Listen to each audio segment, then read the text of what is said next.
இப்பதான் வேலையில இருந்து வந்தேன். ரொம்ப டயர்டா இருக்கு. ஆனா இருந்தாலும் என் ஹஸ்பண்ட் வந்து பிரியாணி செய்யணும்னு சொல்லிட்டாரு. சரி என்ன பிரியாணி செய்யலான்னு பார்த்தோன்னே ஹைதராபாத்ல லேயர் பிரியாணிஸ் வேணும்னு கேட்டுட்டாங்க. அது இப்போ ஹைதராபாத் பிரியாணிக்கு எப்பவுமே கொஞ்சம் காரம் தூக்கலா இருக்கும். ஸோ அதுக்காக நம்ம மிளகாத்தூள் கொஞ்சம் எக்ஸ்ட்ராவே எடுத்துக்கலாம். 1 டீஸ்பூன் மிளகாத்தூள், பிரியாணி மசாலா, கரம் மசாலா, மல்லித்தூள், மஞ்சள் தூள், உப்பு இதெல்லாம் தேவையான அளவு. நான் இப்போ 1/2 kg தான் செய்ய போறேன். 1/2 kgக்கு தேவையானது இது. 1 கிலோ 2 கிலோனா இது கொஞ்சம் அதிகமா இருக்கலாம். இதுக்கு கர்டு தேவைப்படும். மல்லித்தூள் வச்சிருக்கேன், புதினா வச்சிருக்கேன். இதுக்கு மெயின் தக்காளியே வேண்டவே வேண்டாம். வெறும் வெங்காயம் வச்சு மட்டும் செஞ்சுக்கலாம். பிரியாணி இப்ப செய்யலாமா? செய்ய ஸ்டார்ட் பண்ணலாமா? கொஞ்சம் பெரிய பாத்திரம் எடுத்துக்கலாம். தம் போட போறோம். தம் போடுறதுக்கு பெருசா இருந்தாதான் நமக்கு நல்லா இருக்கும். ஸோ பெருசா நம்ம உங்க வீட்டுல என்ன இது பெருசா இருக்கோ அது 1/2 kgக்கு தேவையான அளவு பெருசா இருந்தா போதும். இப்போ சிக்கன் போட போறோம். சிக்கன் ரொம்ப ட்ரையா இருந்தா போட்டு நல்லா இருக்கும். தண்ணி இல்லாம இருந்துச்சுன்னா மசாலா கலக்கும் போது தண்ணி இல்லாம இருக்கும். இப்போ மசாலா போட போறோம்.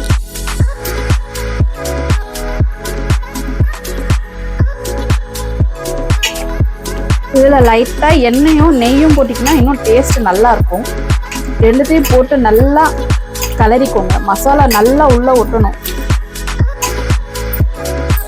இதுக்கப்புறம் க்ளீன் பண்ணி வச்சிருக்கிற புதினாவும் கொத்தமல்லியும் சேர்த்து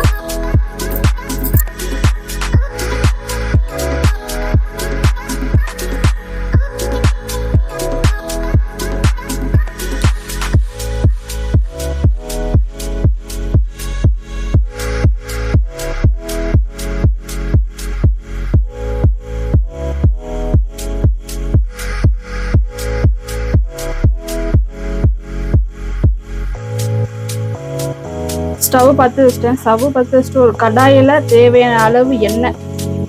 எண்ணெய் எதுக்குன்னா வெங்காயம் பொரிச்சு எடுக்கிறதுக்கு, லேயருக்கு போட.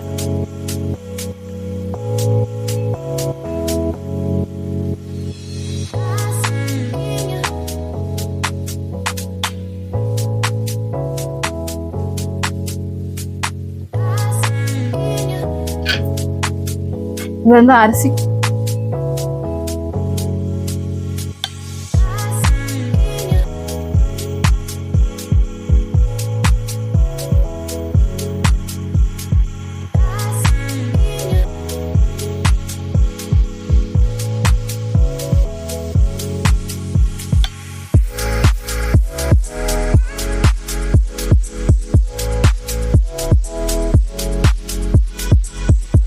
½ hour ஆயிட்டு இருக்கும்.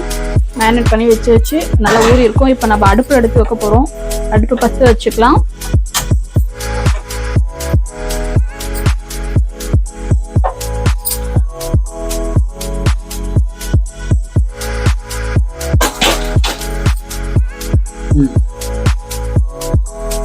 வச்சாச்சு. இது சூடாகுது. நம்ம கலரிக்கிட்டே இருக்கணும். அடி பிடிக்காம இருக்கணும்.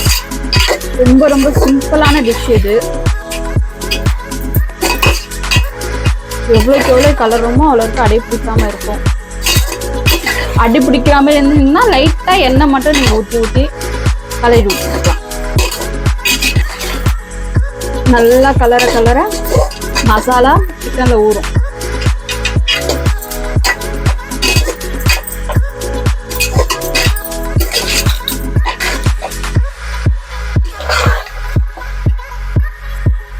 இதுமாரி உதிரியா இருக்கும். தெரியுதுங்களா? கீழே நல்லா கொதிக்குது. அடி பிடிக்காம இருக்கிறதுக்கு தான் நம்ம கலரிட்டே இருக்கோம். நல்லா கொஞ்சம் நீங்க நிறையவே எண்ணெய் போட்டுக்கோங்க. அடி பிடிக்க கூடாது. அடி பிடிச்சா டேஸ்ட் நல்லா இருக்காது. கலரி விட்டாச்சு. இப்போ நம்ம தட்டை போட்டு மூடிக்கலாம். வேகட்டும் கொஞ்ச நேரம். திறந்து பார்க்கலாமா?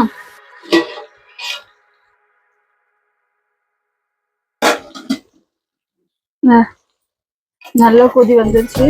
சிக்கன் 75% பாயில் ஆனா போதும். இப்போ நம்ம தம் போட ஸ்டார்ட் பண்ணிடலாம்.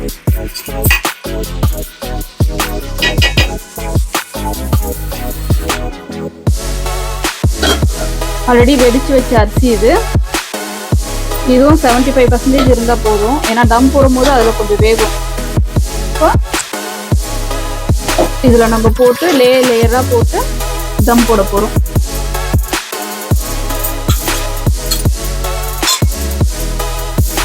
பாருங்க, குச்சி குச்சியா இருக்கு.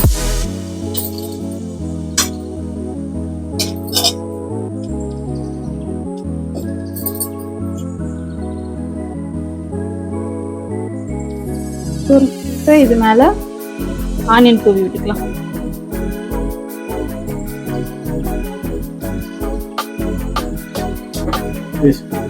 திரும்பி மேல ஒரு லேயர் போட்டிருக்கேன், அது வீடியோ எடுக்க முடியல. நீங்க இன்னொரு லேயர் போட்டு அது மேல வெங்காயம் தூவிடுங்க. தூவிட்டா முடிஞ்சிடும். இப்ப தம் போட போறோம். கீழே வந்து கல் வச்சுக்கணும். உங்ககிட்ட வேஸ்டா இருக்கிற கல் ஏதாச்சும் இருந்துச்சுன்னா தம் போடுறதுக்கு யூஸ் ஆகும். அது கொஞ்சம் காயிடுச்சுன்னா தம் போடுறதுக்கு ஈஸியா இருக்கும். போதுமான அளவு காஞ்சிருச்சு. இந்த பாத்திரத்தை எடுத்து வைக்கிறோம். அது மேல கேப்பே இல்லாத அளவுக்கு பிளேட்ஸ் ஏதாச்சும் இருந்துச்சுன்னா வச்சு க்ளோஸ் பண்ணிக்கோங்க. க்ளோஸ் பண்ணிட்டு வெயிட்டான தண்ணி பிடிச்சி வெயிட்டான பாத்திரத்தை மேல வச்சு சுற்றி கேப் இல்லாத அளவுக்கு, காற்று போகாத அளவுக்கு தம் போட்டு வச்சுட்டு 5 நிமிஷம் வந்து 10 நிமிஷத்துலேருந்து 15 நிமிஷம் வரையும் ஹை ஸ்பீட்லையும், ஒரு 5 நிமிஷத்துலேருந்து 10 நிமிஷம் லோ ஸ்பீட்லையும் வச்சுட்டா பிரியாணி ரெடி ஆகிடும். ஆஃப் பண்ணிடலாம். வெந்துருச்சான்னு பார்க்கலாம்.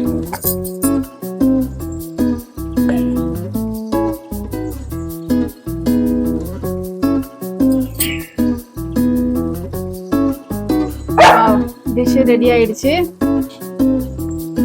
இதுதான் ஹைதராபாத் லேயர் சிக்கன்.